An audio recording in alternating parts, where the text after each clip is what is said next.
Boa noite aí, pessoal. Boa noite. Vamos aguardar aí o pessoal entrar para a gente começar a nossa live pela marca Social. Aguardando aí o pessoal entrar. Cezinha, nosso convidado aí já entrando. Show de bola. O pessoal vai entrando aí. Boa noite a todos. Um prazer, uma satisfação tê-los conosco para a gente comentar aí. Marcelo, Valor Animal, que trabalha conosco aí entrando. Um abraço aí, Marcelo. Pessoal entrando aí, todo mundo presente para acompanhar a nossa live da marca Social. Uma marca que esse ano completa aí seus 80 anos de mercado, né? Uma importante marca no mercado nacional de nutrição animal. Uma marca também do grupo ADM, né? Do grupo ADM Animal Nutrition. Vamos vendo o pessoal entrar aí, pessoal. Boa noite a todos. Vamos entrando aí para a gente bater um papo bastante importante, né, sobre o nosso cenário. Nós estamos entrando aí num período agora que abre as porteiras para o confinamento, então é bastante interessante que a gente troque bastante informação, se prepare para esse momento, né, que a gente vai entrar no período de confinamento. Bastante interessante isso. O pessoal vai entrando aí para a gente conversar. Já vou chamar o Cezinha aqui, nosso convidado, para a gente bater um papo hoje aí sobre a otimização dos custos, né, no confinamento, e isso levando aí a otimização dos resultados, né? É importante aí trabalhar. Nilton Teodoro entrando aí. Nilton, um grande abraço. Legal, muito bom. Show, pessoal. Todo mundo aí entrando aí para bater um papo conosco. Muito bom. Bom, pessoal, vamos iniciar então a nossa live hoje, né? Hoje a gente está aqui para falar da marca Social, uma marca bastante importante no cenário, quando a gente fala em pecuária de corte a nível nacional. E hoje nós vamos conversar um pouco, né, sobre a otimização dos resultados, dos custos dentro de um confinamento. A gente escolheu alguns temas aí para a gente debater com o César, né? Então, o nosso convidado, como eu falei, é o César Borges. Ele é zootecnista, é o gerente de negócios, aí, gerente técnico de negócios da Phibro, de bovinos de corte. É o fundador aí da página do Instagram Feedlot Nutrition Brasil.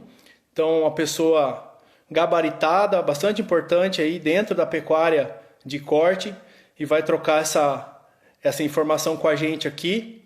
Bom, vou convidar o Cezinha aqui então, pessoal. Vamos lá. Vou convidar o Cezinha aqui para a gente seguir. Só um minuto. Vamos achar o Cezinha aqui, já está lá. Já entra aí. Fala, Rafa, Cezinha, boa beleza? noite. Boa noite, vamos Tudo ver se eu me dou bem? bem aqui. Se eu me adapto bem com essa Cara, tecnologia toda aqui, ui. sim. Vamos lá, A bater gente tem uma que cada prosa. vez mais usar ela, né, em prol do conhecimento, de transpassar informação aí para quem nos acompanha, para os pecuaristas, para quem nos ouve. É bastante interessante. Cezinha, nós estamos passando num momento bastante importante agora para a nossa pecuária. Estamos entrando aí no período que concentra os confinamentos do nosso país, né, um período mais seco, levando em consideração a sazonalidade do ano aí. E conforme a gente debateu, chegou nesse tema, né, de trabalhar aí a otimização dos resultados, dos custos dentro de uma planta de um confinamento, né?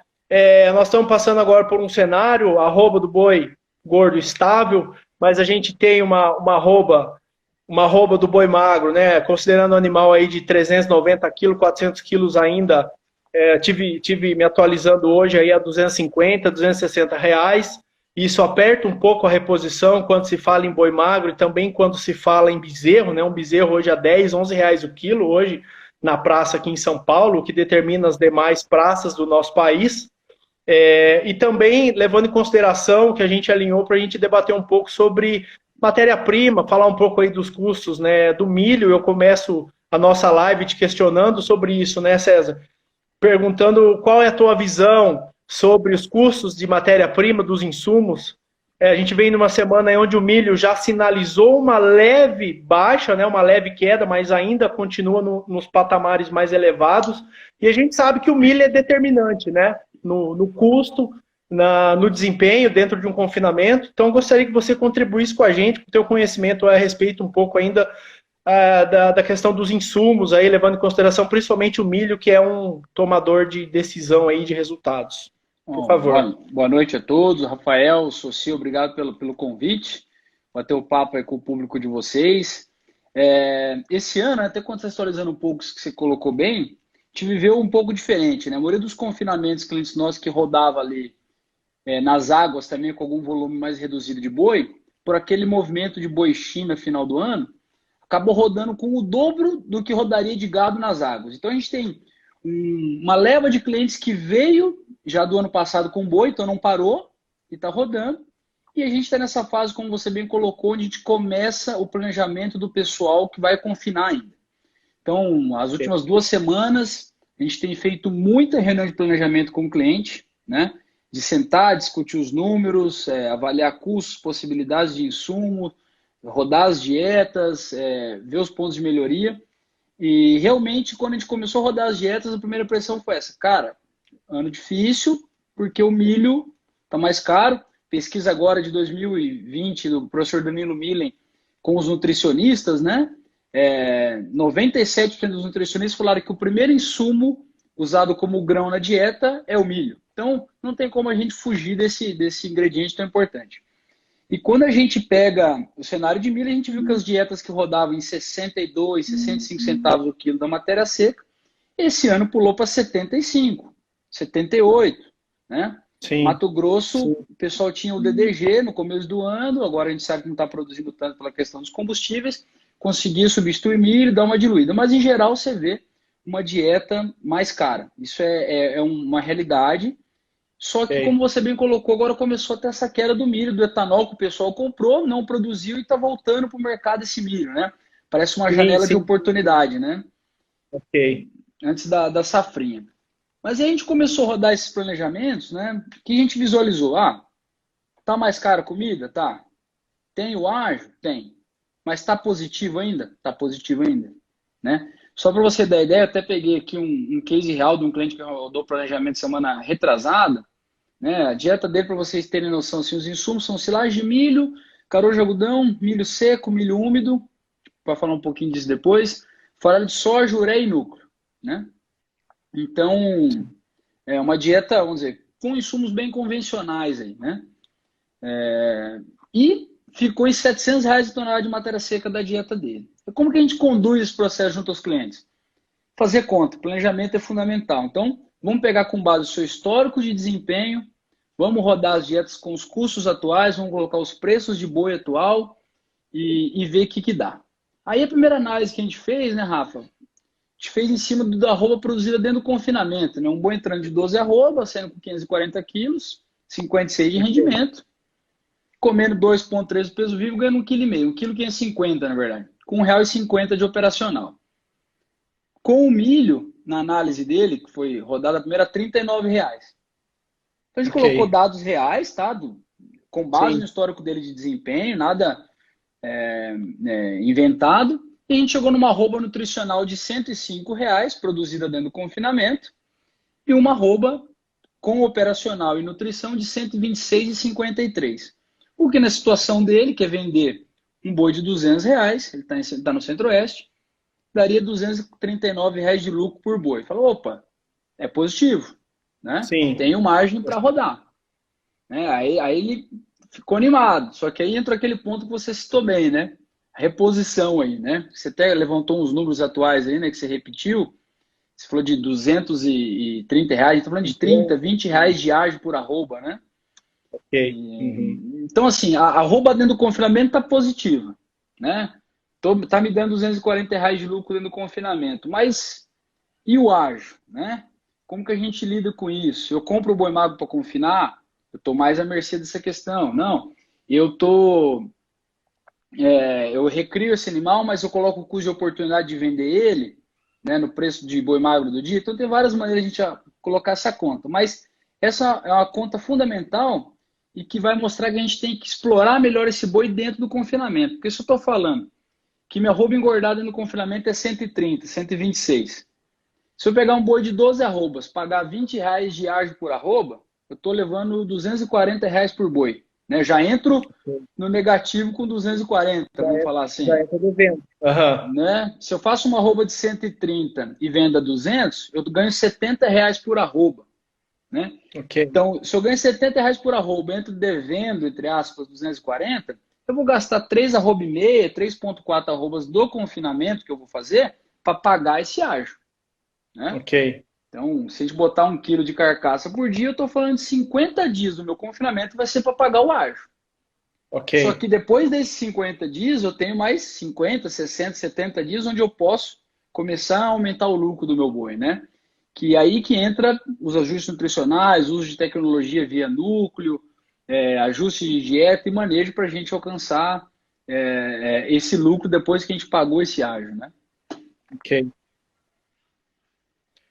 Muito bom, Sérgio. Vai lá. Oi, pode concluir, por favor. Aí a gente começa a olhar, então 3,4 arrobas, quantas arrobas eu faço dentro do meu confinamento, né? Esse é o número que a pessoa tem que começar a olhar, né? Se você tem... eu, quando comecei a trabalhar em 2007, fui gerente de um boitel no Paraná. Faz tempo, né? Na época era um boitel de 3.000 cabeças. Um confinamento de 3.000 cabeças no Paraná em 2007 era gigante. Era gigante. Sim. E eu tinha uma modalidade de negócio que era assim, imagina, eu chego para você, Rafael, você tem uns boi magro aí, né? Eu lembro certinho os preços da arroba. A arroba do boi magro era R$ 90.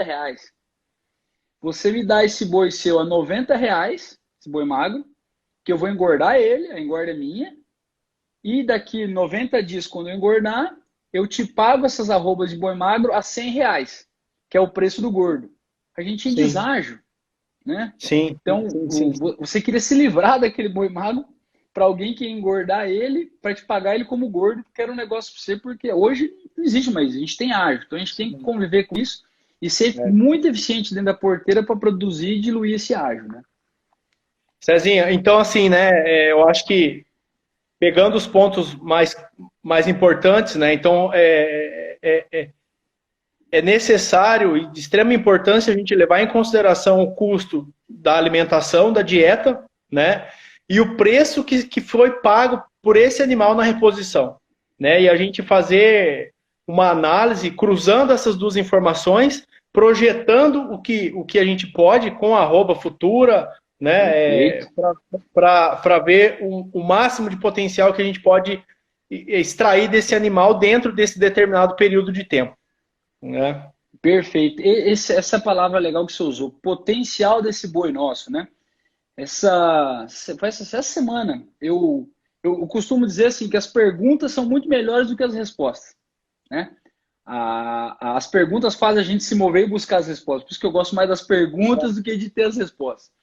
E um grande amigo, consultor, você deve conhecer o João Paulo Bastos, né? Ele me fez uma pergunta essa semana, até ele mandou um WhatsApp e falou, cara, você acha que a gente já chegou no potencial biológico dos nossos bois? E o que parece uma pergunta simples, cara, mas eu estou pensando nela a semana toda. Porque qual que é o real potencial dos nossos bois, né? Será que a gente está explorando ele ao máximo mesmo? Né? Se a gente pegar assim, qual que é o potencial de um boi no México? Onde o cara tem o boi inteiro com implante hormonal, né? E beta-agonista. Qual que é o potencial do boi no Brasil? Que a gente não tem implante hormonal, tem o boi inteiro e não tem beta-agonista. Qual que é o potencial do boi nos Estados Unidos? Que não tem o boi inteiro, a maioria é castrado, mas tem beta-agonista e tem, implante hormonal. Então, assim, se a gente olhar para o nosso boi aqui, boi inteiro, não temos implante, não temos beta-agonista, mas já estamos no potencial. Aí eu comecei a associar, a melhor maneira de a gente descobrir isso é o quê? Ir num curral de frigorífico. Simples assim. E ultimamente eu não tenho ido pela questão da quarentena, né? Mas toda vez que eu fui, a gente encontra o quê? Animais que a gente fala, cabe mais uma arroba nesse boi. O animal está no curral do frigorífico, para ir para abate, você fala, cabe mais uma arroba nesse boi. Cabe mais uma arroba nesse boi. Uma vez eu estava com um cliente, que a gente foi acompanhar um abate dele, Aí do lado do lote dele tinha um lote lá de espera. Ele falou, nossa, esses boi que estão aqui tá bom de eu comprar para confinar para depois trazer para cá.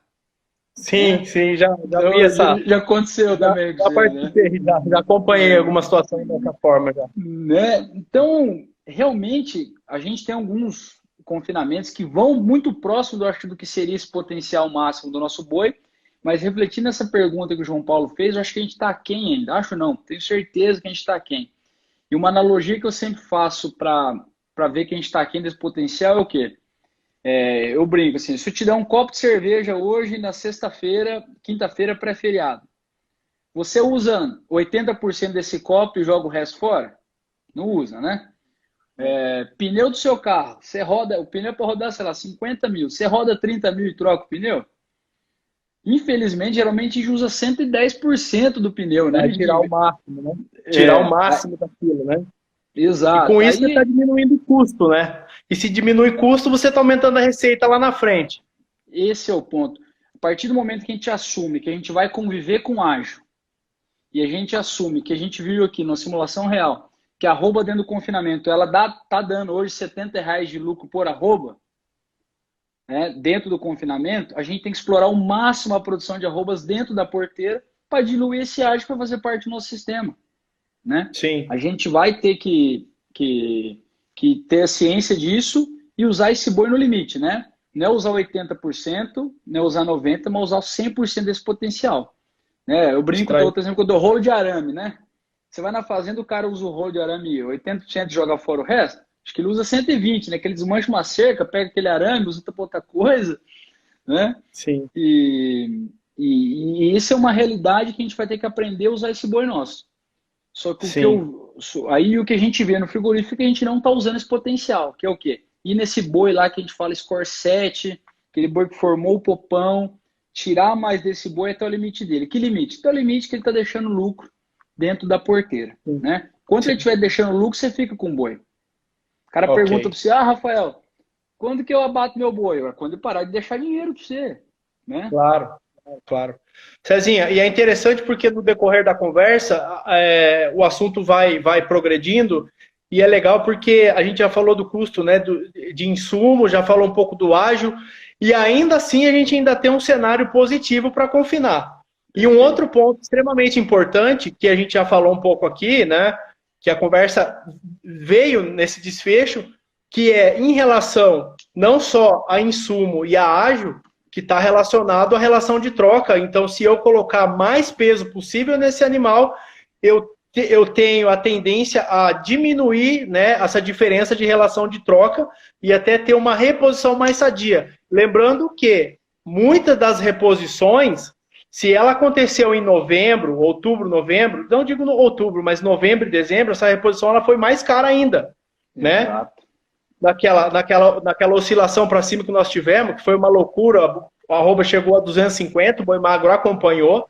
O bezerro naquela época ainda não tinha dado esse estouro, o reflexo está sendo agora do bezerro, um bezerro de 180, 200 quilos aí a R$2.000, né? Claro, um bezerro de qualidade, um bezerro você vai continuar suplementando esse bezerro para que ele vire boi o mais rápido possível, você termine esse animal da forma mais precoce possível.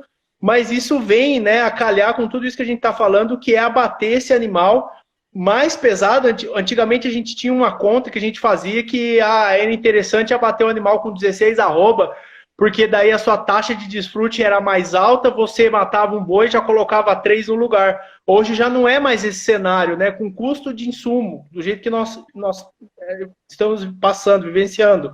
E essa reposição, que agora sim ela apertou não só no boi magro, mas também para quem compra o bezerro, né? Então eu acho extremamente importante o pecuarista, o confinador, ele fazer essa conta e associar, cruzar esses números, né? Não é nem informação, acho que já vamos direto ao número, né? Para que coloque o máximo de peso, o máximo de arroba tanto em rendimento quanto acabamento para a gente trazer uma ótima terminação desses animais, porque a gente sabe que a nossa realidade também é quando se diz respeito em acabamento desse gado, a gente ainda deixa, claro que isso não é generalizado, mas uma média a gente ainda deixa a desejar quando a gente fala em terminação, em acabamento de carcaça, né?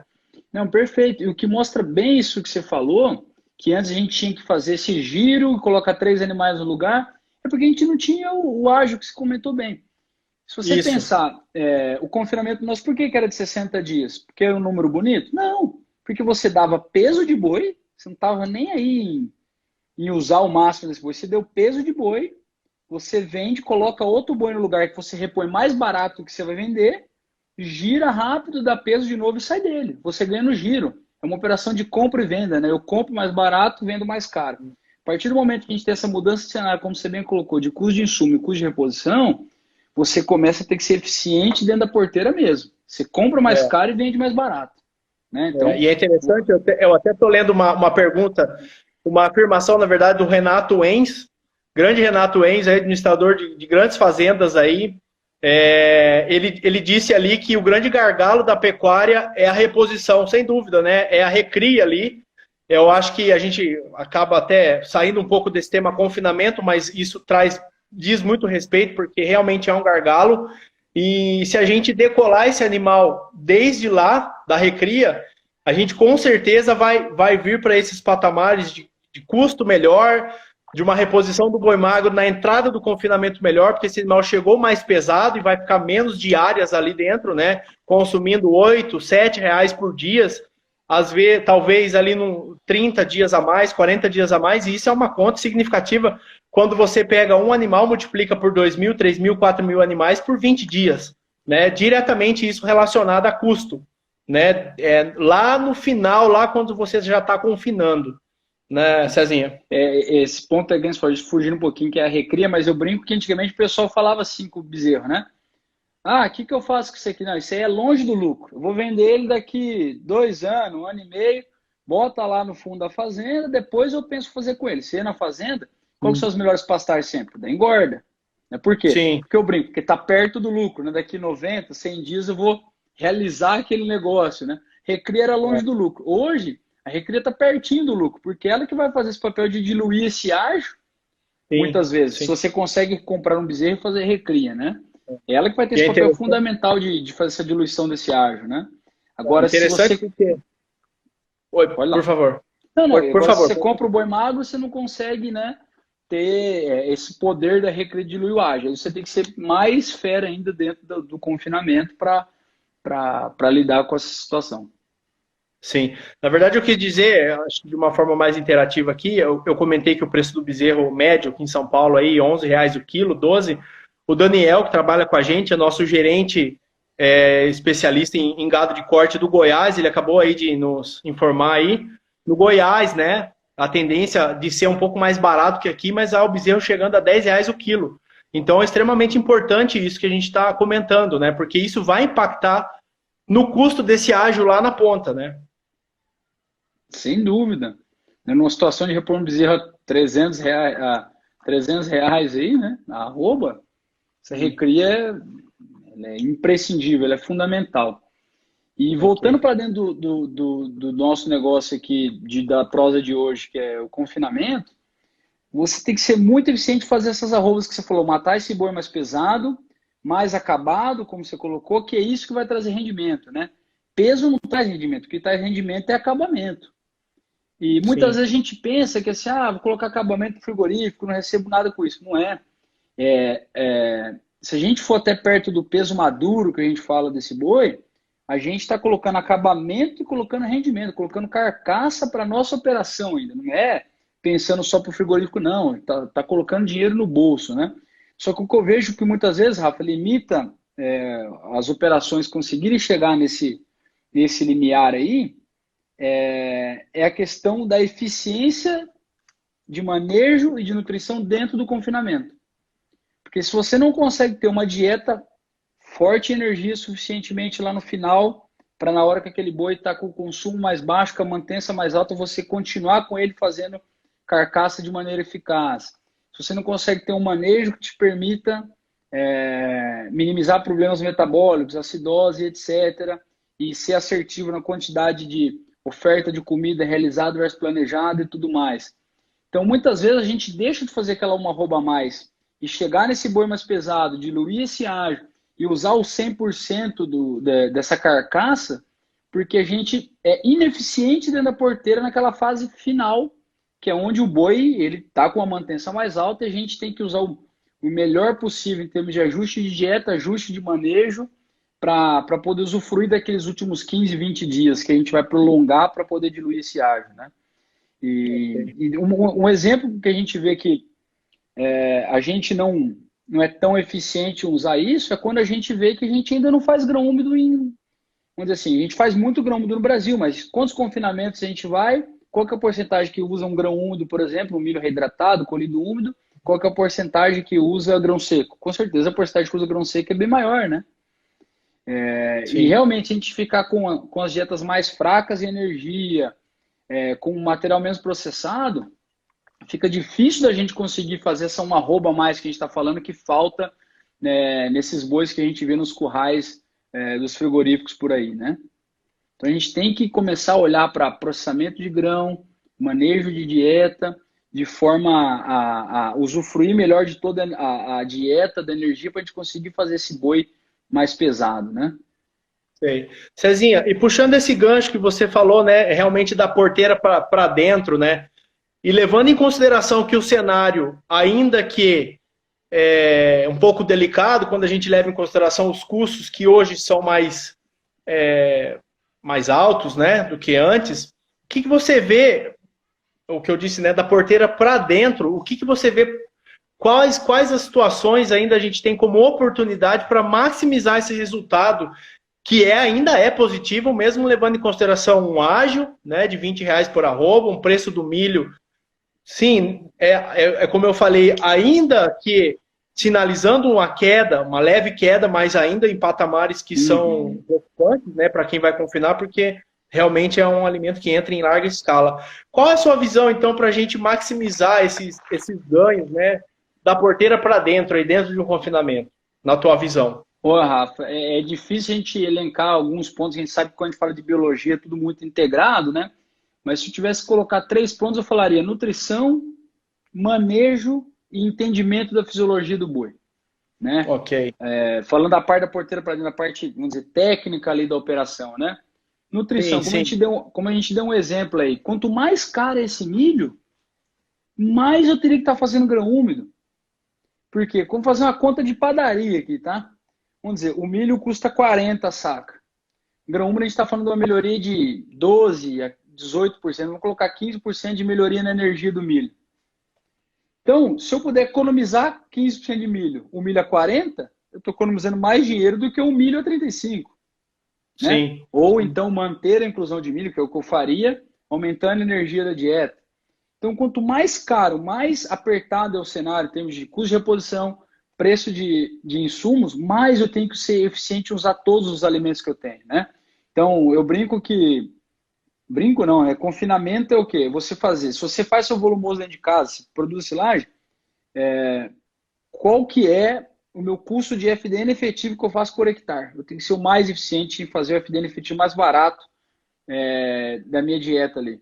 Eu colho meu milho, eu tenho que colher o máximo de energia de NDT por hectare, né? O NDT mais barato por hectare.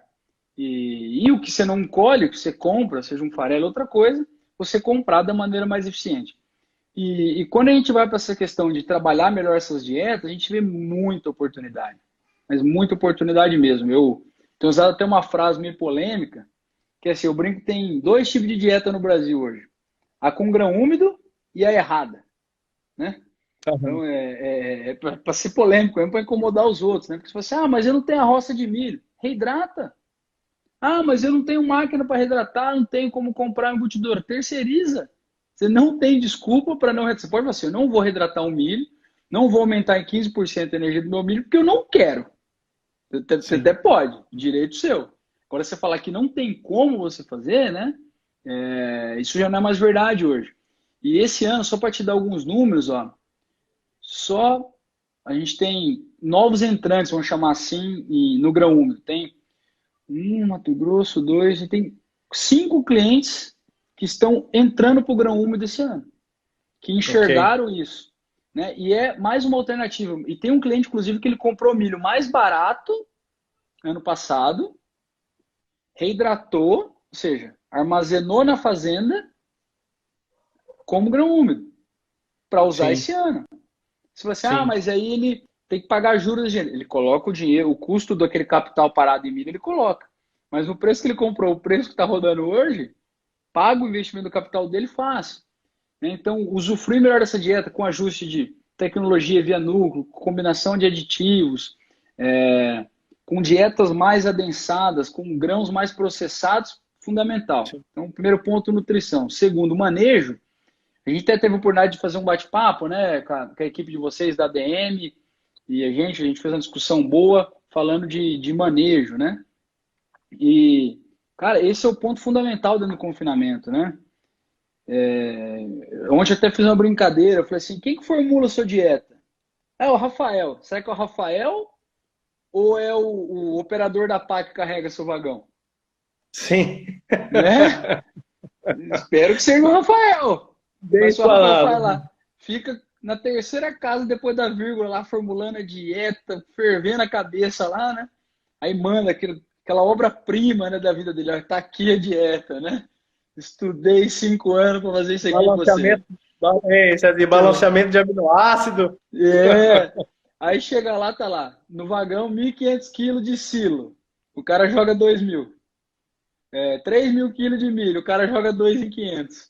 Errou Acabou a com a conta. sua obra-prima, né? Uhum. E isso é manejo, né? Então, isso é fundamental, porque a gente sabe que a dieta que o boi vai consumir não vai ser exatamente a sua obra de arte lá que você formulou, mas a gente tem que fazer com que ela seja o mais próximo possível. Então, se a gente não Sim, tiver um manejo que a gente checa se a carga do vagão, se o seu operador de PAC está formulando ou não, né? Se a gente checa, você fez a leitura de coxo, se o que a gente coloca no coxo é realmente o que você previu para colocar, né? E se aquilo é consumo dos boi mesmo ou se é oferta, né? Hoje mesmo a gente teve discussão com um cliente, né? Não, o consumo tá alto, mas os bois estão comendo isso ou você está ofertando isso? Eu estou sim, batendo pá todo dia. Falei, ó, você está jogando o dinheiro fora, né? sim. Por causa de um manejo de leitura de coxo que poderia ser otimizado, né? Então, manejo, nutrição, manejo fundamental. E o terceiro ponto que a gente comentou Ô, de Serginho, explorar. Oi, pode falar, Rafa. só te cortando rapidinho para a gente Não, matar deixa. essa questão do manejo. É claro que o dinheiro está ali, é o animal e a comida, principalmente, né? É a reposição, a gente já falou, Sim, e a comida. Então, acho que tem que ter uma atenção redobrada nisso. Mas quando a gente fala em manejo, claro que além disso vem outros fatores, como bem-estar, água, o manejo propriamente dito com esses animais, tudo isso impacta, né, Cezinha? Tudo isso é demais, Rafa. importante, né? Não só descarregar a comida no coxo de uma forma bem segura, né, do que está acontecendo, do que está fazendo e do que parece que está na tela do computador. Eu sempre gosto de dizer que um computador, ele jamais ele substitui o boi propriamente dito comendo, né, no coxo. Mas aí vem Perfeito. esses outros fatores para fechar essa questão aí do manejo, né? Não, perfeito, até porque você formula a dieta, o sistema fala vai ganhar 1,5 kg. Vai ganhar 1,5 kg se ele tiver acesso à água da maneira adequada, se ele comer a Isso dieta aí. misturada que você fez, na quantidade certa, na hora certa, do jeito certo, né? Se pegar, esse é um exemplo que eu sempre dou, né? Você já deve ter visto essa oportunidade. Perguntar para o pessoal como é que confinamento é quantos centímetros de coxo por boi? Todo mundo lá, 30, 35? Quantos centímetros de bebedouro por boi tem que ter um confinamento? Tela azul. A maioria nunca nem mediu. Não faz ideia de quantos centímetros de bebedouro tem no seu confinamento por boi. E nem de quanto deveria Sim. ter. É o que você falou, água. A gente está falando da água que é o principal nutriente da dieta. O boi vai beber 40, 50 litros de água por dia. E a gente às vezes não está dando atenção. Ambiência que você colocou, né? Lama. A gente sabe hoje, tem dados de pesquisa que mostram de forma sólida que 17 centímetros de lama reduz em 380 gramas o ganho de peso diário. 17 centímetros, cara, é nada, né? Ótima informação. Então, se a gente não É tiver esse manejo, relevante e ninguém dá. não, É.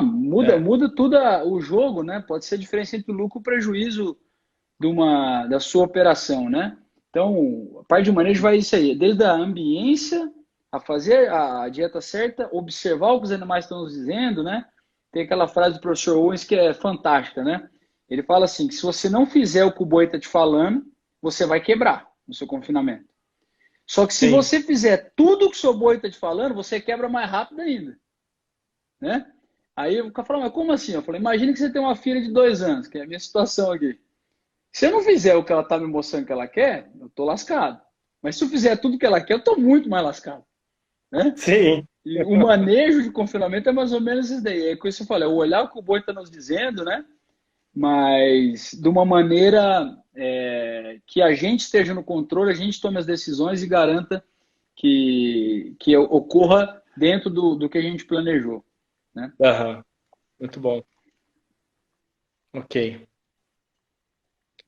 E por último, então, né, o terceiro ponto. Fisiologia do boi, né? A Isso gente, aí. a gente viu nos últimos tempos, a gente sempre foi o trofeleiro. Eu brincava assim que eu tinha que ser trofeleiro. O que era o troféu do cara? O GMD, né? Ganho de peso vivo. Era sentar no Aham. boteco na sexta-feira. Ah, os boi ganhou 2 quilos. Os boi ganhou 2,2 kg. Ah, bom demais. Quem garante que o boi ganhou 2 quilos foi melhor que o boi ganhou 1,4 kg? Quanto comeu para ganhar 2 quilos? Quanto comeu para ganhar 1,4 kg? Outro ponto. Sim. Desses 2 quilos, o quanto era carcaça, o quanto era víscera, né? Experimento que a gente fez Sim. lá em Colina, na apta de ponto de abate, o boi que entrou bem, não foi boi que entrou com compensatório, não. Entrou com 390 quilos, entrou com um estado corporal adequado. Em 60 dias, ele ganhou 336 gramas por dia de rumen, coração, intestino e fígado. E você não vende nada disso lá no gancho, né? Sim. E aí a gente passou por um momento que a gente começou a mudar, entender um pouco mais fisiologia e falar de ganho em carcaça. Falei, pô, legal, carcaça, né? Só que a gente começou a virar trofeleiro do ganho em carcaça, né? Não adiantou nada. A gente mudou só o troféu. Era o troféu era o ganho de peso vivo e o ganho de peso em carcaça. Aí não virou nada. E até discutindo isso com os professores Flávio, Gustavo lá de Colina, falou, a gente tem que começar a falar de lucro, e quando a gente fala da métrica técnica que tem mais correlação com lucro, é produção total de arrobas dentro do confinamento e conversão em carcaça. Quantos quilos de matéria seca para fazer uma arroba de carcaça, né? Sim. Sim. Então, e para a gente entender isso, a gente precisa entender a fisiologia do boi, entender que o boi que ganha 2 quilos não necessariamente é melhor do que o boi que ganha 1,4 kg. Né? A gente tem que começar a entender o que aquele boi, o que tem dentro daquele ganho daquele boi. Até porque Sim. isso vai fazer a gente conseguir extrair mais desse boi e ir para aqueles 15, 20 dias a mais que a gente comentou. Porque quando aquele boi está lá no final, ele está ganhando 1,2 kg, 1,1 kg, né? Ali do dia 90 para o 120, ou do 120 para o 150 dias de coxa, ele está ganhando 1 quilo. Só que acontece? A transferência carcaça daquele 1 quilo, 80%, né? Sim. Então, Sim. o que acontece? Ele está ganhando menos peso vivo, mas o peso vivo que ele está ganhando é carcaça, e carcaça é a minha moeda, é o que eu vendo no frigorífico. Né? Às vezes ele está ganhando 1,6 kg, só que 65% é carcaça. Então ele tem o entendimento dessa fisiologia, que a nossa moeda, se você vende no morto, é carcaça, e entender que lá na fase final, por mais que os bois às vezes estejam ganhando menos peso vivo, eles podem estar ganhando a mesma quantidade de carcaça ainda. Né? Se você não tiver Sim. esse entendimento da fisiologia e entender que fisiologicamente também ele começa a comer menos nessa fase final e que você tem que fazer o tiro de 12, que eu brinco, né? Você tem que chegar lá nessa fase final e mexer em ambiência, mexer em dieta, mexer em protocolo de aditivo, mexer em vários fatores, dar um tiro de 12 para conseguir extrair dessa fisiologia a partir do momento que você entende ela. Né? Então, acho que são esses 3 tópicos são os fundamentais para mim dentro da porteira para a gente conseguir sucesso. Né? Além, lógico, que a gente já falou de planejamento, comprar bem insumo, fazer as travas, etc. Né? Maravilha, Cezinha. Bom, pessoal, a gente vai abrir para algumas perguntas aí, para o Cezinha continuar contribuindo. Eu agradeço bastante, Cezinha, a sua explanação. Eu gostaria um pouco de trazer a participação de quem está nos assistindo aí. Então, o Henrique já põe a primeira pergunta aí, Cezinha. Por favor, você fique à vontade para Tá. contribuir com a gente, tá? Ó, tem Ok, então ele pergunta o lá Igor quais os aqui. fatores, né? Ele Vai lá, pergunta Rafa, quais os perdão. fatores levar em consideração para decidir quantos dias de coxo. Essa é a pergunta boa, né? Quer dizer, eu falo assim, vamos dizer, ó, o Rafa tem uma boiada lá, eu tenho uma boiada aqui. Aí fala assim, não, ó, 100 dias é o limite. Depende. Os boi do Rafa entrou com 420 quilos, o meu entrou com 420 quilos. Pode ser que para os meus bois seja 100 dias. Para os boi do Rafa, às vezes ele pode ir até 120. Por quê? Frame, né? O que é frame? Potencial de peso maduro. Vamos dizer, eu por exemplo, sou baixinho, né? Eu hoje tô bem, né? Hoje estou com 66 quilos, né? Mas até 2 anos atrás eu estava com 96 quilos com 1,66 m, né? Um cara de 1,80 m com 96 quilos, cara, ele tá bem zaço, né? Um cara de 1,66 m com 96 quilos agora eu, tava chegadinho, né? Como diz o outro, né? E aí chegadinho, né? Para não falar bem gordo, né?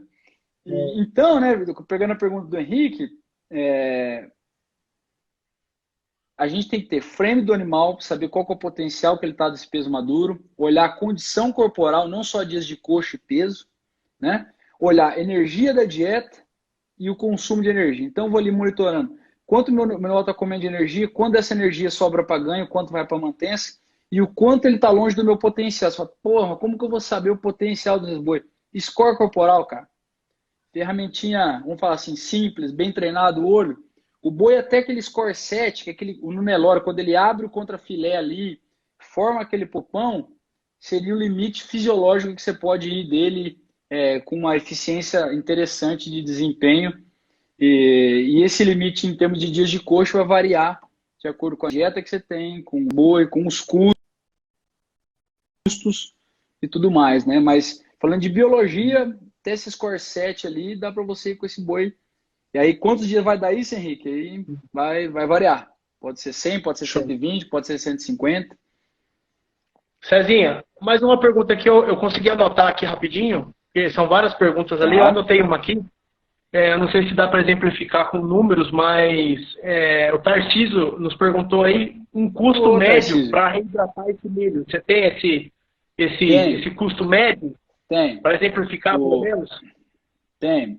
Tem ficado em torno, se você terceiriza, em torno de 2,50 a 3,50 por saca de milho seco. 2,50, então dividido por 60 quilos, certo? Isso. Não, vezes. Não, 2,50 dividido por 60. Esse é o custo por saca, né? Milho é 32, sim. O milho vai para 35,50. Ok. Quer ver? Até tenho. Tá. Depois eu puxo aqui, até tem uma planilha que. Tá, de um cliente que a gente fez, ficou 3,50 o custo dele. Até puxei aqui, foi exatamente isso daí. 3,50, ótimo. Aí você pensa numa conta de padaria assim, não, um milho a 40, vamos falar de 15% de melhoria, né? Se a gente pegar 15% de 40 vezes 15%, conta de padaria. Poderia custar até R$6 esse processamento. Fazendo a conta por alto. Sim, né? Ainda tá dentro, seguro. Um investimento de, vamos dizer, 2 para 1, né? Uma outra pergunta aqui, que eu anotei do Marcelo Souza, né? O Marcelo é nosso representante lá em Bauru, trabalha com a Valor Animal e nos representa lá, né? Representa a marca Socil.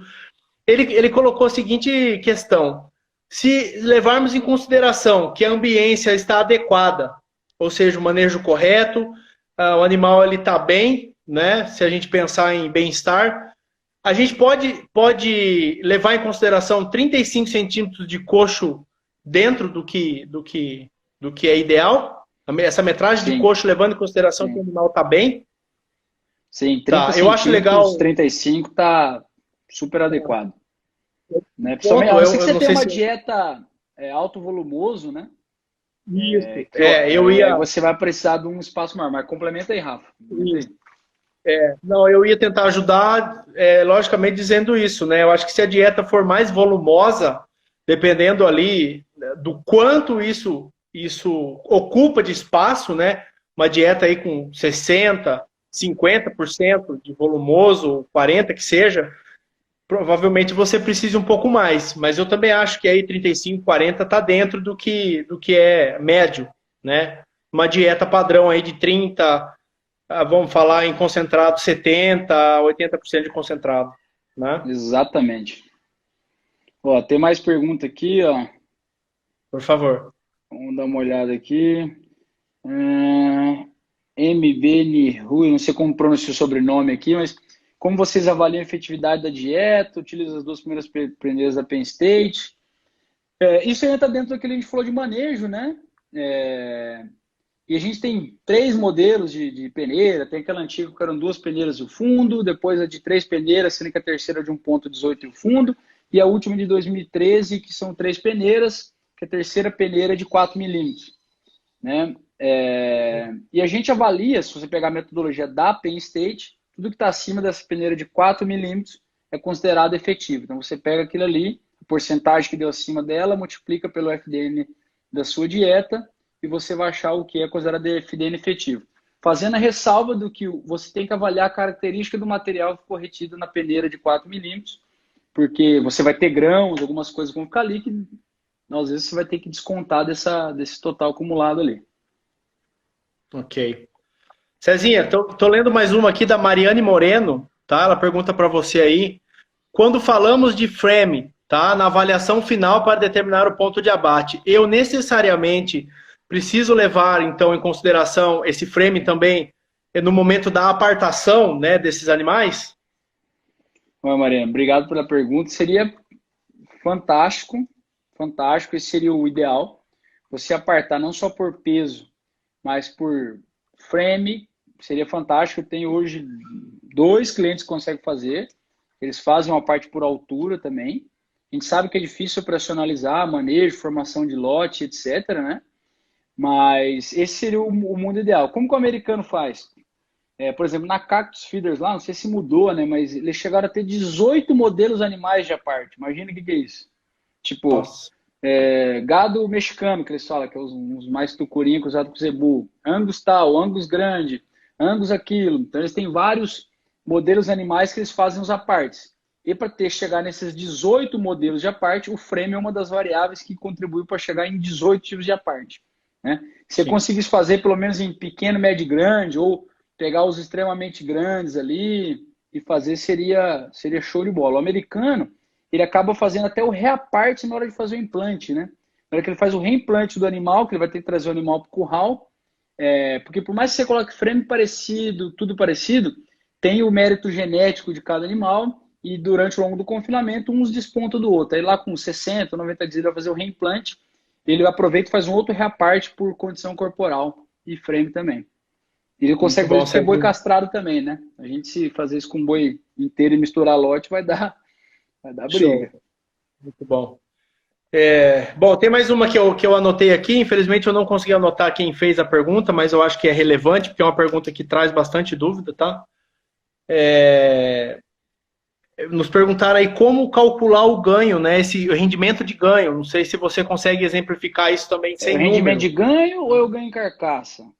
O ganho em carcaça, isso. O ganho em carcaça. O ganho em carcaça, se a gente vai pegar o quê? Vamos dizer, tem um boi entrando com 400 quilos, para facilitar a conta aqui. O comercial, a gente assume que esse boi tem 50% de rendimento, né? Então, 400 quilos, 50% de rendimento, eu tenho 200 quilos de carcaça. Eu pego o peso de carcaça lá do frigorífico, por exemplo, 300 quilos. Pesou 300 quilos de carcaça no frigorífico. No início era 400 vezes 50%, 200, meu boi ganhou 100 quilos de carcaça. Se for em 100 dias, ele ganhou 1 quilo por dia. Né? Aí o rendimento do ganho, ou transferência carcaça, você pegaria, esse boi ganhou 100 quilos de carcaça no período, quanto que ele ganhou de peso vivo no período? 150. Divide 100 quilos de carcaça que ele ganhou por 150 quilos de peso vivo que ele ganhou, você chegaria ao quanto ele ganhou de transferência carcaça. Ok. Deixa eu até pegar o carregador aqui, ó. Fica à vontade. Enquanto isso aí, ó. Não, tá acabando, um abraço ainda não, mas... Vai lá. Quero mandar um abração pro Hernan, que está nos acompanhando lá diretamente do Paraguai. Opa! Pro André, o André Crispilo, que também está aí nos acompanhando, pessoal. Eu vi aqui um grande amigo meu entrando também, tem o Danielzinho, tá acompanhando lá, né, do Goiás. Também aí Pessoal, Vanessa, o Jaime lá do Mato Grosso do Sul também. Então quero agradecer bastante aí a participação deles, né? O Fred está lá diretamente de Maringá nos acompanhando. Cezinha, tem uma outra pergunta aqui, enquanto você foi pegar o Já tá no teu jeito aqui, carregador Rafa. aí. Tudo no jeito. Tudo no jeito Tá. aqui já. Eu vi uma pergunta aqui, tá? Eu vou fazer essa pergunta aqui, que é do Jaime, tá? O Jaime é o nosso Opa! gerente de bovinos de corte lá do MS, da Terra do Pantanal. O Jaime é o cara que trabalha com a bota encharcada, né? Dentro Caboclo da d'água na maior maior parte do qualidade. tempo. Então o Jaime Conhecendo pergunta Mato lá, Grosso né? do Sul, ele já é um caboclo bom, Ele tá né? aí na tua terra, né, bicho? Campo Ah, Grandense, nada. aí, Show. Gente fina, Jaime. Pô, ele pergunta, né, se a gente fosse chutar um pico da arroba, tá?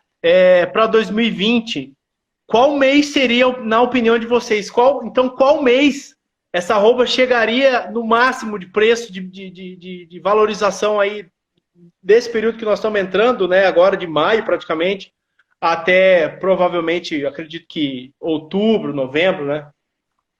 ó, eu não vou me atrever a responder Essa, esses daí, nem o essa Ricardo pergunta Amorim, né? né? É, isso daí fica gravado para eternidade. Daqui 10 anos eu vou falar, você falou que ia ser, né? Essa o Jaime Mas, apertou. mas assim, na minha opinião, a gente vive um momento de muitas incertezas, né? A gente Sim, pegar a questão da Covid e tudo mais, é difícil da gente fazer qualquer previsão de onde vai ser o pico, né? sim, O que a gente sabe é que com pandemia ou sem, o pessoal tem que comer, né? E a gente tem muitos sim. países que estão na frente nossa na curva e estão já numa fase de descenso da curva, então voltando aos poucos à atividade mais normal e esse pessoal precisa de alimento, então eu vejo com bons olhos esse ano, né? Mas agora falar quando vai ser, eu deixo para o Rafael.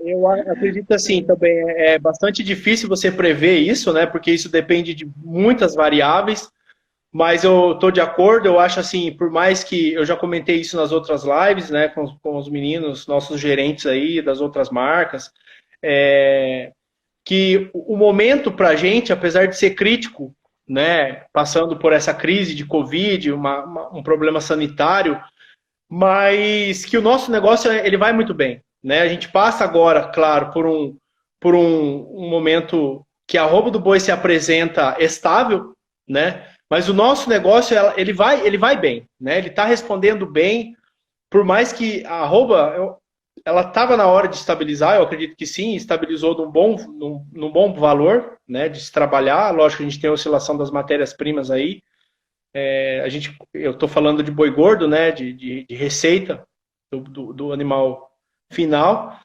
mas eu acredito que, não sei dizer se é pico, mas que provavelmente ela vai se manter nessa estabilidade de R$ 200. Isso eu estou falando a praça aqui, né, que eu acompanho mais de perto e que ela determina também outras fontes de cotações, como o CPEA, e também que determinam as demais praças de arroba de boi aí. Então, eu acredito que isso vai se manter estável e em bom preço para a gente. Se vai subir de novo para 220, 230, 250, a gente não sabe e muito menos quando, né? Mas que a gente tem uma certa segurança para se trabalhar numa arroba média aqui, pelo menos, né? Oscilando as outras demais, mas uma média de R$ 200 aí. Tá. Ok, Cezinha, tá me ouvindo aí?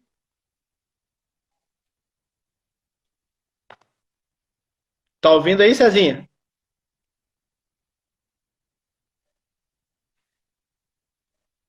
Ué, é a sua internet. É a sua internet.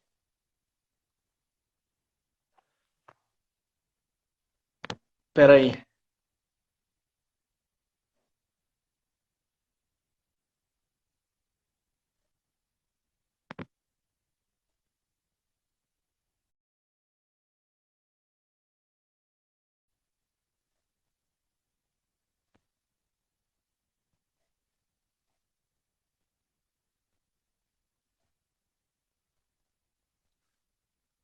Vamos buscar o Cezinha de volta aqui, que teve um probleminha técnico lá.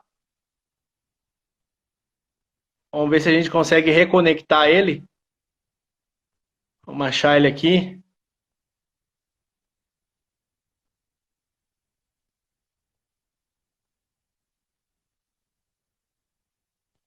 Pessoal, a internet do César caiu lá. Eu desconectei ele e tô tentando achar ele de novo aqui, tá? Enquanto isso, vamos mandando um abraço aí, ó, pro Ricardo, famoso Bolacha, nosso amigão aí, trabalha conosco, né? Eu vou tentar achar o Cezinha aqui de novo, pessoal, porque a internet dele lá deu uma falha. Eu já comecei a perceber aqui que tava ficando lento aqui a conexão com ele, tá?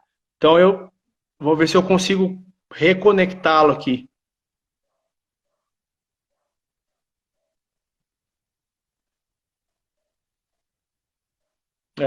Ele não tá conseguindo entrar de novo lá, pessoal. Não tô conseguindo achar ele aqui. Achei. Vamos lá. Vamos ver se o Cezinha volta com a gente aí. Alô, pessoal, tá ouvindo? Estão ouvindo aí? Pessoal, manda um joinha aí se estiver ouvindo. Cezinha, tá me ouvindo aí?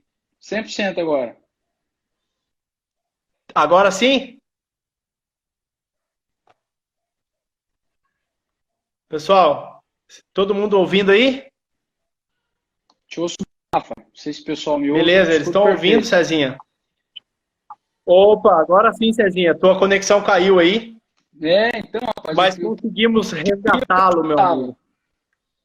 Faz parte da tecnologia, estamos à mercê. Entendi. Estamos à mercê da tecnologia. Mas acho que foi no finalzinho, né? Eu peguei até a parte que você estava explicando sobre a questão do preço, imagino que você concluiu o raciocínio, né? Perfeito. Bom, muito bom, Cezinha. Eu agradeço bastante a tua participação conosco. É importante ver o pessoal aí com a gente, o Bill, o Luigi, né? O pessoal aí, o Fábio Pedroso, todo mundo participando aí de Nara, né? Que nos deu maior força aí para isso aqui acontecer, para a gente passar a informação para os nossos clientes aí, Flavião, que trabalha com a gente na exportação, levando a nossa marca para os demais países aí da América do Sul, Lanza, né? Gustavo Lanza, que também trabalha com a gente, nos representa no estado de São Paulo, nosso especialista de gado de corte aqui do estado de São Paulo.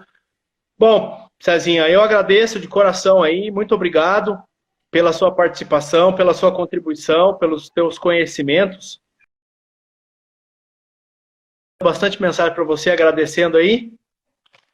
Caiu de novo o homem. Eu vou encerrando aqui também, a gente já vai encerrando aqui. Vamos ver se ele entra de volta aí para eu chamar ele para a gente pelo menos fazer uma despedida aí do Cezinha. Mas é isso aí, pessoal. Agradeço de coração todo mundo. Acho que foi uma troca de informação bastante importante, né? Bastante informação. O Cezinha nos trouxe um pouco do dia a dia dele, do que ele está vivendo, do que ele está observando aí, trabalhando, né, diariamente. Eles que são grandes parceiros nossos, né? E em conjunto aí traz para a gente bastante informação. Bom, vou ver se eu consigo reconectá-lo aqui para a gente se despedir dele. Vamos ver se ele entra aí. Cezinha, tá ouvindo aí? Sim, Rafa, tô levando uns tombos aqui, mas tô firme Tranquilo, agora. cara. Sempre acontece, tá? Mas eu escutei tudo que você falou, tá? Eu escutei você maravilha, cara. Então, eu quero muito te agradecer pela oportunidade, agradecer ao Henrique também, que nos ajudou muito, né? Nosso parceirão aí pela Fiber, pelo trabalho de vocês em relação à nossa empresa. E não só para a gente, mas levar grandes informações que são relevantes para todo mundo que acompanhou aí. A gente tem mais 2 minutinhos aí para tua... Antes que corte a gente de vez, né? Para a tua contribuição final aí, tá? Muito obrigado, viu, Cezinha? Que isso. Pessoal, Rafa, Socio, equipe toda, obrigado. Fabião, tô vendo toda a turma aí, Fabião, Jaime, Bill, Vanessa, o Henrique... Turma toda junto aí, agradecer a presença de todo mundo, desejar um bom feriado a todos, que passem em família, agradecer a Socio pelo convite, aguardando a próxima prosa aí, quando tá com um companheiro que nem você, as coisas fluem, né, da maneira natural, espero que tenha podido contribuir com vocês e guardando o convite para aquela pescaria lá, depois que você mostrou para já tá a vista de casa aí. Nós vamos alinhar. Feito, não, pessoal. O convite está feito. Beleza, Cezinho, um grande abraço. Grande abraço. Fique com Até Deus, mais, todo mundo. tudo bom, a gente se fala. Um abração, tchau, tchau. Bom, pessoal, nós vamos encerrando aqui então, tá? A gente tem 20 segundos aí. Então, eu queria de coração agradecer a participação de todos. E a gente está aberto aí no dia a dia com todo mundo, né? Aberto aí para no dia a dia a gente levar a nossa pecuária para frente. Um grande abraço a todos, um ótimo feriado, um ótimo final de semana. Vamos em frente, pessoal. Até a próxima. Um grande abraço a todos. Vou me despedindo aqui antes que caia a conexão e a gente fique sem falar um tchau aqui. Um grande abraço a todos, até mais e até a próxima.